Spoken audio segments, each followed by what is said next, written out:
What's going on, everybody? Welcome to The Obsession. I'm Karl Becky. I'm Mike Stadler. That's Mike Stadler right over there. He's a pretty big deal, everybody. Going? Oh, I gotta God, where's the plaque, man? Oh, bitch, I'll go get it. God, you're getting weak on me now. We got to have the plaque. Tell me about it. Yeah, buddy. All right. Well, it was a question from Becky. Nice. Yeah, and Becky is from Wisconsin. Awesome. Yeah. She says, are your food plots killing your chances at shooting big buck, and why? What about locations, and bad and good locations for food plots, and how do you guys hunt them? Now, just so you guys know, we touch on this probably 10 times a year. Mm-hmm. And you can check it out on all our podcasts, and we're going to talk about the food plots and probably some water hole stuff and lay some stuff out for you guys. And it's a great question, Becky, because it's getting to be season where you have to start deciding what you're going to be doing on your property. We had a long discussion earlier today about it, actually. We did. And we got some stuff. I will tell you one thing, one of my opinions about food plots. What is that? I will say, do I think food plots can ruin your chance of killing big buck? 100% I think they can. Mm-hmm. And you know why that is, because everybody thinks you're going to sit on it all the time. Yeah, buddy. And if you're going to do that, I 100% agree that it can kill your chance to kill big buck. Yep. And it will really be a bad thing if you are educating any deer on your food plots. Those two people. Yep. Does almost worse. Mature does. Worse. I'll tell you what, we sniped a lot of big does. Big, stinky, nasty monarch does out of here this Did you get blower? I think we might have got it. Nice. I'm telling you, there was some big-headed, and I picked them out. Like, oh, yeah. That's the one. Oh, yeah. We had a couple of them, dude, that were 180, 190. Oh. I mean, just... He means dressed, so you guys are talking about. Gigantic does. That's big. Feel up there again and just make sure. Yeah. You know, like, no dick. No hole. Yeah. Yeah. Like, wow. But, yeah, you're educating those deer, though, like Karl said. You are killing yourself, especially what we always talk about, which is smaller properties. Yeah. And public. But wait, Mike. I'm going to use this wording. Okay. Pay attention. I'm listening. What about the kill plot? I don't believe in them. I don't believe it. I don't believe in a kill plot. I don't. I hear that all the time, too, and I don't really know. Kill plot, pass-through plot, all of that. Aren't they all a kill plot? They are. At some point, supposed to be? Like, I think, Becky, I'll tell you one thing. Don't hunt them until late. Yeah. Like, wait and get in those plots late October, early November. That's when we hunt the edges of ours. Yeah, the transitions. We're still using our winds. We don't hunt them at all early. No. Not at all. Like, I'll take that back. On occasion, we might get into one on an edge if there's a front coming. And we have, we have confirmation that we have a deer that we're after.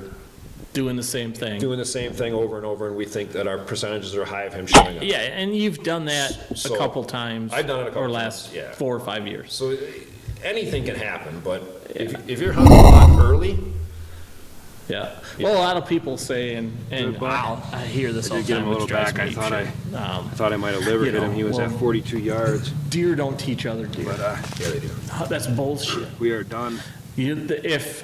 And you can see it, and there's plenty of whitetail experts out there that will tell you and show you video of a big mature monarch doe walking into a food plot and looking right at a tree stand. Yeah, looking up. Whether it's empty or there's somebody in it. And every deer will look. Well, what'll happen is she'll come in there, right?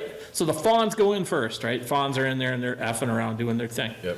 Here comes mom or grandma, either way, however you look at it, because usually they're doe groups. The matriarch doe walks in and she stops and she stares at the tree stand, empty or not, stomps her hoof. I've got some footage for you for it. And looks right at the fawn or the 1.5-year-old doe. And the next thing you know, those fawns and those does are doing the same damn thing. She just educated those does. Yep. And back into the woods, 25, 30 yards and a staging point is a big buck. Yeah, and he ain't coming. And he's sitting there, he sees that, guess what? He ain't coming into that. I have footage this year, dude, I'll give it to you. Yeah. of the exact same thing when I'm sitting down the bottom and all the little ones come out. Yep. And a big one stands just inside, you know, where the mock is. She just stands in there and she's staring.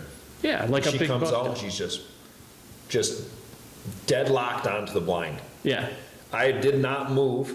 Yeah. I'm in the blind. The wind is in the face of the blind. yeah, from them to you. Yeah, and she's just staring at it. And Yeah. she doesn't stop Oh, the yeah. whole time. The other deer feed, she just keeps walking around looking at me. Oh, yeah. And I'm like, you Yeah, dirty well, I had the bitch. same thing when I took Bob into Dad's blind.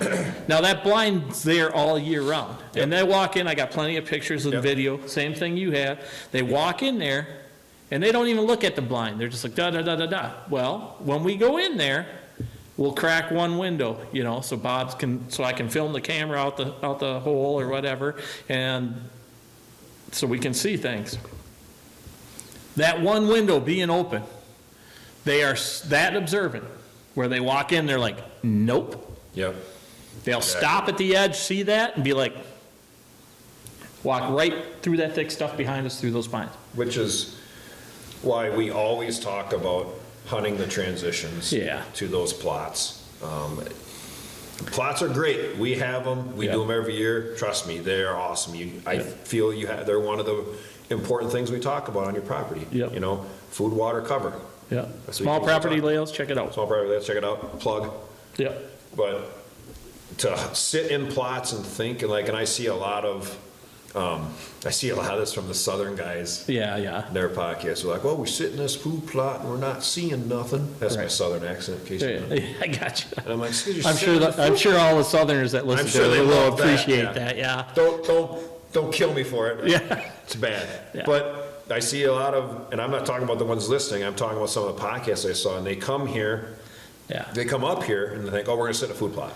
Because, you know, we have green, lush food Yeah, yeah. and Yeah. cornfields and bean fields, maybe Alfalfa, all where they're that. not hunting. And it's like, yeah, you're gonna see some deer in them, but you're probably not gonna see what you think in them. You No. know, the bucks just don't come out in them. No. You know, you gotta get off that transition, and they learn. Oh, We yeah. ain't hunting that, we gotta hunt the transition Yeah. to it. Yeah, remember, if you're educating those doe, those buck are watching those doe. Yeah. They do. They do. They will sit back in there and they will position themselves to watch.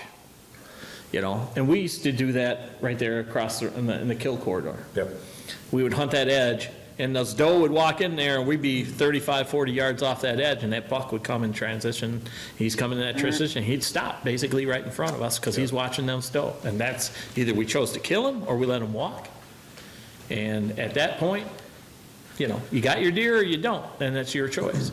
Easy in, easy out, uneducating of all the deer. And you could go in one time after another and it never frickin' mattered. Yep. You know? And we set up all our properties that way. And our stuff this year, I mean, we were gonna make some changes on both properties, and we'll show you guys that on small property layouts. You guys pay attention to that. Check that out, and maybe it's something you can utilize on your properties. But we're gonna show you, and we're gonna talk to you about why we're doing it, and then we're gonna show you us doing it. Yep. But that transition hunting is the way to go with food plots. It is. I think it, you know, anybody out there that's killing deer, big deer, not as big a deer, whatever, are gonna hunt it the same way. Yeah. You know, and there's a lot of people that have a lot, so don't look at it this way, Becky. So there's gonna be some people out there that have just plots like that Yeah. are gigantic, because they can do it. Like, yeah, I'd do it too if I could, but they'll have a plot as big as my property. Yeah, yeah. So, you know, hunting a plot like that is different than hunting plots that we have. Right. You know, because our plots are an acre Yeah. is gonna be your biggest plot Yep, pretty much. Yep. of green plot. Yep. And then from a quarter acre to a half acre to an acre is about what we usually plant. Yes. Other than our corn. Right. So that type of plot hunting is way different than hunting a 40 acre, we call it a field, or a 50 acre field. Yeah. And like if you have that kind of plot, it's a different game. Yeah. It's a different game. And most of the time, those are in places too, where, you know, a lot of these guys, you'll see it on, and we'll just say it, the TV mentality, where you're gonna go sit in the ground blind and think you're scent free. You're never scent free. I don't care if it's latched, sealed, and all that stuff. You're not scent free. You're not. Well, you know, in those plots like that, Carl, too, those 40, 50s, like you can get in and out of those. Yeah, yeah. With deer on them. Oh, 100%. Because it's so big. Well, everybody enters in and out through their cornfield. Right. And I So- get that, cool. Yeah, I would do it. Yeah. But I'm like, so if you're talking specifically what we do, Right. what we are geared towards. Yep, the average everyday hunter. Thank you. Yeah, buddy. Yeah, smaller plots, stay out of them. Yep, Now, yeah, later in the season, we will get in close on our plots on the edges. 100%. You know, especially when when it's buck time, when it's Yeah. go time. Well, it's always buck time, but doesn't mean it's gonna happen. Yeah, and I think that part pretty much covered the plot aspect of it. Let's talk about the water hole part of it. So now water to us, you guys, and Becky, water to us is a kill location. Yep.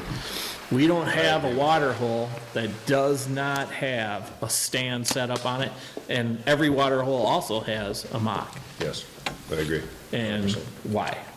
Basically, those are add-ons for transition. They're not staying there for a long period of time.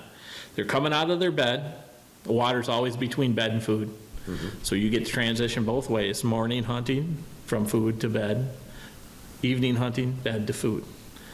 And we're hunting those water hole locations, and they're set up for certain wind directions, and we don't hunt it unless it's that wind direction. Sometimes we set it up for 2 different wind directions, but they're usually the opposite. In other words, let's just say you could hunt it on a north-south, but you might not be able to hunt it on the east-west. Or you can hunt it on east-west, you can't hunt it on north-south. And the way we do that is by putting a stand location on different sides of it. Yep. So let's just say if we're gonna be morning hunting, and we both have transition height-wise on our property, we wanna be higher, because our thermals are gonna be going up. And in the evening, we wanna be lower, because our thermals are gonna be going down. That's how we set that up. But water holes to us are kill spots. Yep, 100%, especially rut time. Yeah. A lot of guys out there, I'm sure will agree, because, you know, especially if bucks are chasing, Right. they're gonna come in, like, we see it, I'm sure you've seen it. I was telling Karl earlier today, too, I watched some bucks the morning that we shot both of our bucks. I was watching bucks chase, and it was gray light, Yeah.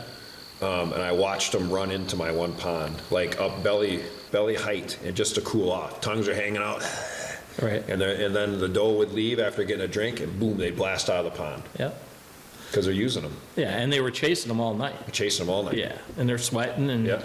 that's how they cool off. Yep. 100% how they cool off. And this year, we got some pretty cool projects coming up, so you guys watch for that stuff. There's some stuff. We're actually gonna put a bigger pond at my place, and we're gonna leave a couple of the water holes, gonna move some stuff, and we got some big plans over here at Mike's place too, so hopefully, Becky, if you pay attention to those, it'll give you some ideas for your property also. Yeah, buddy. Yeah, buddy. The other aspect of things, Mike, do you think you never, in our opinion, we're gonna throw this up, you never put water and food together? I agree. Yeah. And the reason for that is there's no need to do that. It diminishes Well, the you're taking- attraction. Yeah, you're taking the transition to hunt away too. Yeah, You know, and then now you can't hunt either one. Well, in our opinion, you can't hunt either one, right. because you can't get close enough to the water, and you shouldn't be in the food. Because we don't have food, like I said, now we're talking an acre or smaller plot. Yeah, You know, you can't enter and exit that kind of plot, right. you know, on a small property, not successfully. Well, you can enter and exit it all day long, but it's, Yeah, well, a lot of guys will complain, they'll disagree with us on this, and I'm sure we'll get some comments. You Yeah. guys put them in the comments, because Yep. we'll have some answers for you on our view of it too, but a lot of guys are gonna say, you know, destination food plot, kill plot. Food plot's a food plot, guys. Yeah. So your destination food plot, everybody's gonna. I think they all are. Aren't they all a A destination? food plot is a destination. That's where they're going. I mean, You know, I guess their argument, and a lot of guys, you guys will argue this, which is a fairly legitimate argument at certain point, but you're still educating deer if you're hunting on food, no matter how big it is, you know, they're just passing through that kill plot. So if my wind and entrance and exit is right, I won't educate them, either I kill them or I don't. Well, if you kill them, you just educated them and the does and the fawns and any other buck that might be around that area, you know, right there. That's our argument is, Yeah, you're educating them in the food.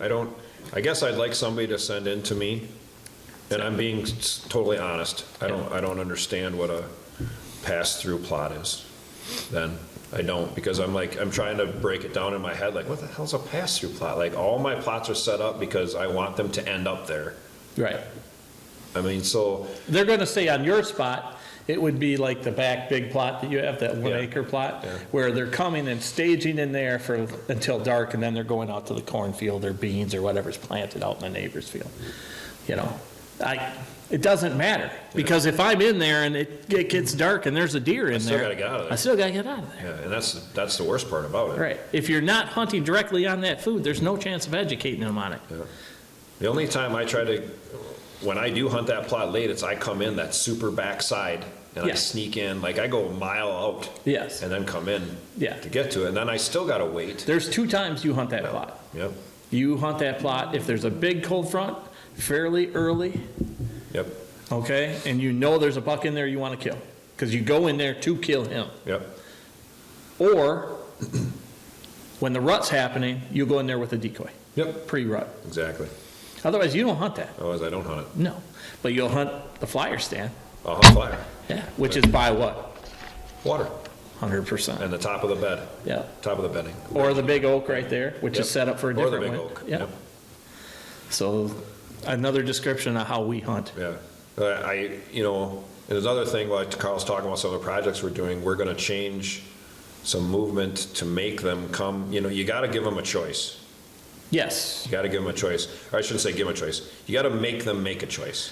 This is what I'm gonna say. You gotta make them make a choice. And people might say, what the hell are you talking about? You can make deer do what you wanna do. Everybody out there knows you can do it. And that's what you gotta do. So we're gonna force some movement. And basically on our properties, because they're small, yes, they're gonna have to come to us, or they're gonna have to go neighbor's way. Mm-hmm. But at least they have to make a choice. Yeah, and we'll make ours.